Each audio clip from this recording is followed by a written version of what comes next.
విజయవాడ ఇంద్రకీలాద్రి ఆలయ అభివృద్ధి పనుల్లో భాగంగా జూలై మొదటి వారంలో కొత్త లడ్డూ పోటు అన్నదాన సత్రాన్ని ప్రారంభించేలా సత్వరం పనులు పూర్తి చేయాలని అధికారులకు సూచించినట్లు పాలక మండలి చైర్మన్ బొర్రా రాధాకృష్ణ తెలిపారు. దుర్గా మల్లేశ్వర స్వామి దేవస్థానం పాలక మండలి సమావేశంలో 25 అంశాలపై చర్చించారు. ఆలయ భూముల్లోని ఆక్రమణలను గుర్తించి రక్షణ కల్పిస్తామన్నారు.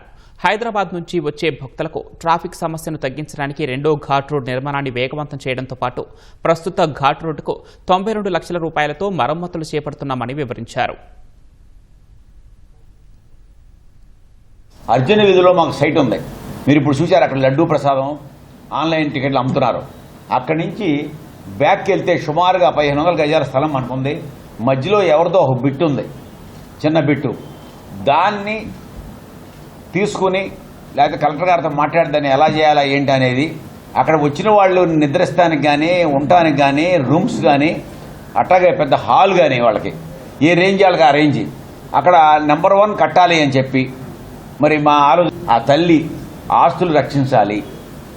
ఎందుకంటే 234 ఎకరాల చిల్లర ల్యాండ్ ఉంది ఆమెకి ఎక్కడైనా కానీ.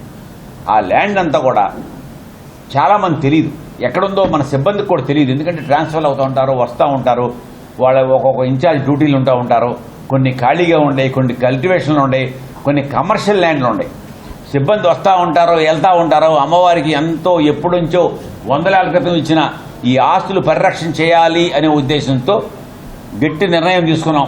సుదూర ప్రాంతాలు, దూర ప్రాంతాల నుంచి ఎంతో నిష్ఠతో భక్తితో ప్రయాణం చేసుకుని వస్తున్నారు. వారందరికీ కూడా మంచి దర్శనం, మంచి వాటర్ తాగడానికి, మంచి నీరు, మంచి పరిశుభ్రమైన టాయిలెట్స్ ఉండాలి. వారికి మంచి ఆహారం, హైజీనిక్ ఉండే అన్నప్రసాదం, లడ్డు ప్రసాదం, కాస్త ఒక అరగంట గంట కుటుంబంతో ఆ యొక్క ప్రాంగణ పవిత్ర స్థలంలో కూర్చోవడానికి వారికి సేద తీరేటట్టు, ఇవి ముఖ్యంగా వీటి మీద మనం ఫోకస్ చేస్తున్నాం.